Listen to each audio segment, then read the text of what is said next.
আগামী 7 তারিখ 7/6/2026 তারিখ এই মামলা বিজ্ঞ আদালত রায়ের জন্য দিন ধার্য করেছেন। যেহেতু আসামি দোষ স্বীকার করছে এবং গতকালকেও বিজ্ঞ আদালতে সে বলেছে সে দোষী, সে মাপ চায়, তার মানে সে অপরাধী। 4 কার্য দিবসে অনবরত বিচার শেষে আজকে বিজ্ঞ আদালত যুক্তিতর্কের জন্য দিন ধার্য করেছেন। রাষ্ট্রপক্ষ এবং স্টেট ডিফেন্স লয়ার হিসেবে আসামি পক্ষে আমি যুক্তিতর্ক উপস্থাপন করেছি। আগামী 7 তারিখ 7/6/2026 তারিখ এই মামলা বিজ্ঞ আদালত রায়ের জন্য দিন ধার্য করেছেন। আশা করি বিজ্ঞ আদালত আগামী 7/6/2026 তারিখ রায় প্রচার করবে।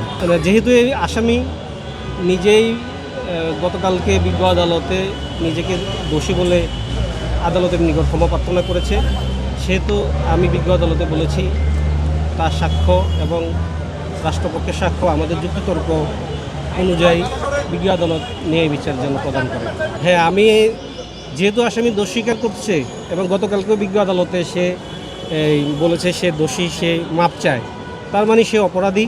তা আমি বলেছি তাকে যাবজ্জীবন কারাদণ্ড দেওয়া হোক এবং তার যে স্ত্রী স্বপ্না আক্তার, সে যেহেতু লাশ গুমের বিষয়ে সহায়তা প্রদান করেছে, আমি বলেছি তাকে সংশ্লিষ্ট আইনে যে সর্বোচ্চ সাজা আছে 7 বছর, সেই বিধান অনুযায়ী তাকে 7 বছর কারাদণ্ড দেওয়া হোক, এটা আমি বিজ্ঞ আদালতে বলেছি।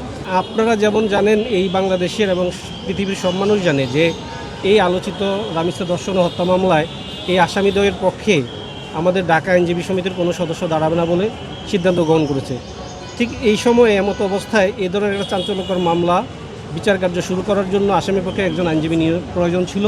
বিচার কার্য শুরু করার জন্য এটা একটা অত্যাবশ্যকীয় বিষয় এবং যেহেতু আসামির পক্ষে কোনো লয়ার নাই, সেহেতু সরকারকে, এই বাংলাদেশ সরকারকে যদি এই বিচার কার্য চালাইতে হয় এবং এই ধরনের একটা চাঞ্চল্যকর মামলার বিচারের নজির সৃষ্টি করে যেন সমাজে, দেশে এই ধরনের অপরাধের পুনরাবৃত্তি না ঘটে, সেজন্য বাংলাদেশ সরকার চেয়েছিল এই মামলাটা অতি দ্রুত নিষ্পত্তি করতে।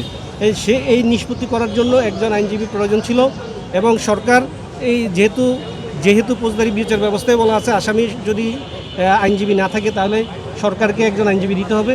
সেই হিসাবে বাংলাদেশ সরকার আমাকে এই আসামিদের পক্ষে আত্মপক্ষ সমর্থনমূলক কোনো যদি বক্তব্য থাকে আসামিদের, সেটা বিজ্ঞ আদালতে উপস্থাপন করার জন্য আমাকে নিয়োগ প্রদান করে আমি ওই বাংলাদেশ সরকার কর্তৃক আদিষ্ট হয়ে নিয়োগপ্রাপ্ত হয়ে এই আসামিদের পক্ষে যদি কোনো ধরনের যুক্তিতর্ক থাকতো বা কোনো ধরনের আত্মপক্ষ সমর্থনের বক্তব্য থাকতো, সেটা বিজ্ঞ আদালতে উপস্থাপন করতাম। যেহেতু এই আসামি কোনো ধরনের সাফাই সাক্ষ্য দিবেন আমাদের বিজ্ঞ আদালত জানিয়েছেন, তাই সেহেতু বোঝা যাচ্ছে যে আসামিদের আত্মপক্ষ সমর্থন করার জন্য কোনো ধরনের সাক্ষ্য প্রমাণ আসামিদের কাছে ছিল না যথেষ্ট এবং আসামি নিজেই বিজ্ঞ আদালতে গতকালকে দোষ স্বীকার করেছে।